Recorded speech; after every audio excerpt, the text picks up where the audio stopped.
magbabago kaya ang inyong desisyon pag sinagot na nila ang kaisa-isang katanungan. Okay. Pwede kayo lumapit dito para maramdaman nyo yung sagot nila. Sige, tama yan. Kasi gusto ko talagang manalo. Oo, para maka-10 quit si Jay Oo, Steven. kasi para sa pag-aaral Yes. Maganda yung pupuntahan.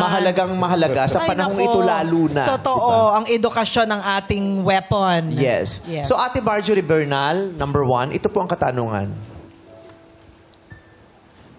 Sa pagpapautang, may mga pagkakataong pwede kang tumanggi kung magpapautang ka. Di ba? Pero pwede ka rin bang tumanggi bilang breadwinner? Bilang breadwinner po, nahihirapan po akong tumanggi sa pamilya ko. Nahihirapan po akong tumanggi na tumulong po sa kanila, lalo't alam kong kaya ko naman po. Pero kahit wala na ako, gusto ko kapag may hiningi po sila, mabibigay ko po. Lalo na kay mama, sa kapatid ko po. Ayun po. So, hindi mo kayang tumanggi. Maraming salamat. Nakakaiyak Okay, pala padaan. to. Pumunta ako dito.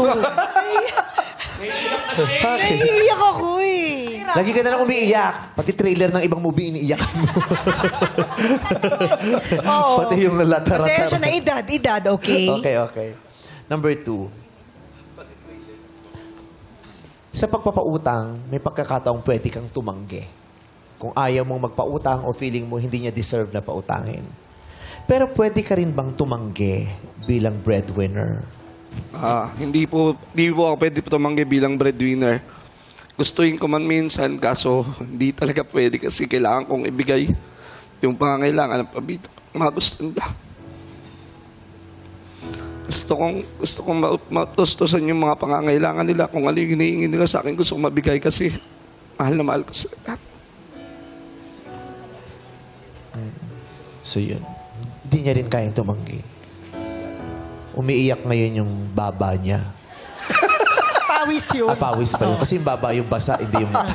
Oh my God, umiiyak yung baba niya. Iba yan. Maraming salamat. Dito tayo kay number 3. Lababa.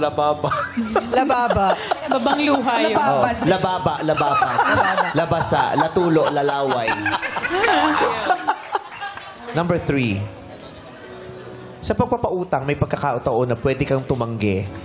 May choice ka. Pero sa pagiging breadwinner, pwede ka bang tumanggi?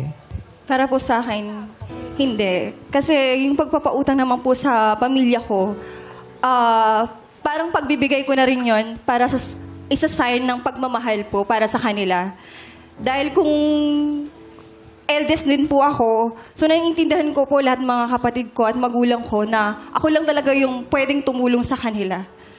Kaya hanggat maari, hanggat kaya ko, tutulungan ko sila. So parang lahat sila hirap tumanggi. Maraming salamat sa inyong mga kasagutan.